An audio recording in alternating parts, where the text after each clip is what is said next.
Haqiqiy Shohona hovliga kelganmiz.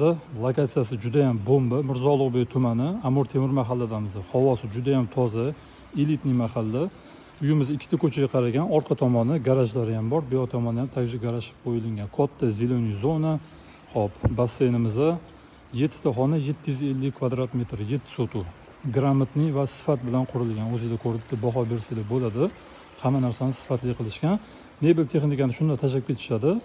Hop, uyga sotishayotgan sababi kichikroq qilishmoqchi ozgina 3 sotuvlik qilib. O'shanga bu uy ularga kattalik qilyapti. Lekin akamlar o'zlari uchun polni cho'tki qilib, o'tida zo'r qilib qurganlar. Bu yerda mana besetka zonasi, uy ichini ko'rsanglar, bitta baho berasizlar, qani ketdi. Aslida eshikdan uyga kirib oldik. Kirganimizda kattagina tambur bo'ladi. Chap qo'limizda stroyni katta shkaf, pufik zonasi, kattaligini qarang. Remont etganimiz zo'r chiqqan haqiqatan ham. Mana oynalar ham cho'tki qilib qo'yilgan, chiroyli dekorativ narsalar qo'yilgan. O'ng qo'limizda oshxona joylashgan. Oshxonamizni ko'ringlar. Mana bo'ylarini bitta baho beringlar. Takoy nijniy narsalar ishlatilgan, mebellar hamma narsasi qoladi aytganimdek. Texnikalari o'rtada katta ostrovok. Bu yerda mana yana дополнительный mebellar. Bu yerdan terrasaga chiqib ovqatlanib o'tirsa bo'ladigan joyi ham bor. Endi zalga o'tamiz.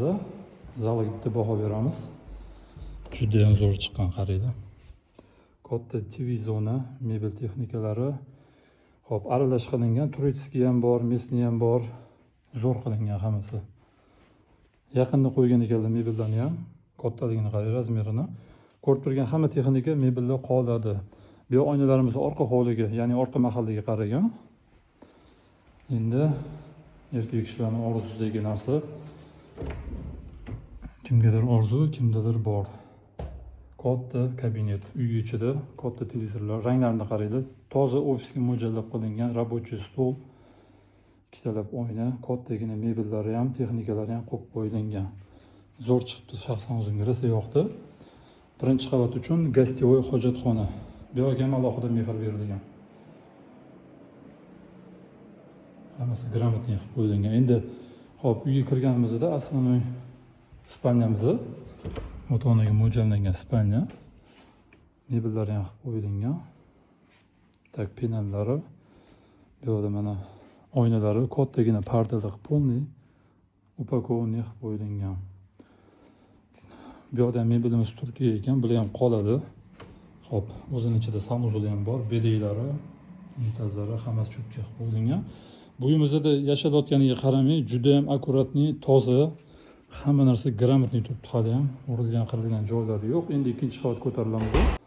Hop, ikkinchi qavati yana ham qiziqroq bo'ladi. Kattagina lyustra. O'ng qo'limizda bitta xona bor. Hozircha namozxona qilib ishlatishyapti.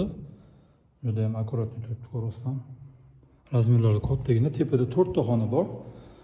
Endi o'g'il bolalarning xonasi. Marhamat. Dars qiladigan zona. Ofis qo'ysa ham bo'ladi bemalol, chunki ichida yana alohida spalnyasi ham bor.